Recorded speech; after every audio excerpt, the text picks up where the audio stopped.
আমরা প্রায় সবাই ইমো ব্যবহার করে থাকি। তো বরাবরের মতো আরেকটি ইমোর ভিডিও নিয়ে হাজির হয়ে গেলাম। আজকের এই ভিডিওতে দেখাবো যে কিভাবে আপনি আপনার ইমোর নাম্বার পরিবর্তন করবেন।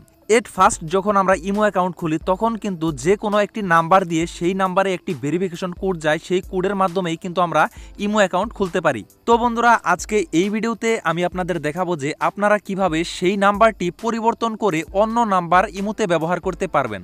আপনি যদি আপনার ইমো নাম্বারটি পরিবর্তন করতে চান তাহলে এই ভিডিওটি আপনার জন্য। অবশ্যই এই ভিডিওটির প্রথম থেকে নিয়ে একদম শেষ পর্যন্ত দেখবেন, তাহলে এই বিষয়টি সম্পূর্ণভাবে বুঝতে পারবেন।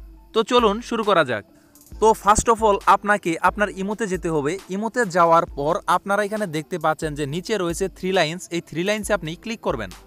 থ্রি লাইন্সে ক্লিক করার পর এখানে আপনারা দেখতে পাচ্ছেন যে সেটিংসের একটি অপশন রয়েছে, সেটিংসে ক্লিক করবেন। দেন আপনি এখান থেকে নিচের দিকে যাবেন। নিচের দিকে যাওয়ার পর এখানে দেখতে পাচ্ছেন ইমো অ্যাকাউন্ট সেটিংস নামের একটি অপশন রয়েছে, এখানে ক্লিক করবেন। দেন আপনি এখানে দেখতে পাচ্ছেন চেঞ্জ ফোন নাম্বার, এখানে ক্লিক করবেন। এখানে ক্লিক করার পর আপনি যেই নতুন নাম্বারটি এখানে ব্যবহার করতে চাচ্ছেন সেই নাম্বারটি এখানে দিতে হবে। তো এখানে আমি আমার নতুন নাম্বারটি দিয়ে দিলাম। তো এখানে আপনি অবশ্যই আপনি নতুন যে নাম্বারটি পরিবর্তন করতে চাচ্ছেন সেই নতুন নাম্বারটি দিবেন, এখানে একটি কোড যাবে।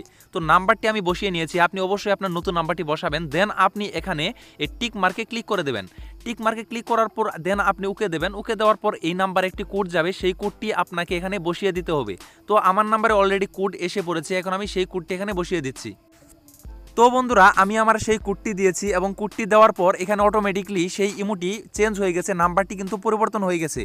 এখানে যে ফার্স্টে আমি যেই ইমো নাম্বার দিয়ে এখানে খুলেছিলাম সেই ইমো নাম্বারটি কিন্তু পরিবর্তন হয়ে নতুন যে আমি পরিবর্তন করলাম, নতুন নাম্বারটি দিলাম, সেই নাম্বার দিয়ে কিন্তু এই ইমো অ্যাকাউন্টটি খোলা হয়ে গেল। তো এভাবেই কিন্তু আপনি আপনার ইমো নাম্বারটি পরিবর্তন করতে পারেন।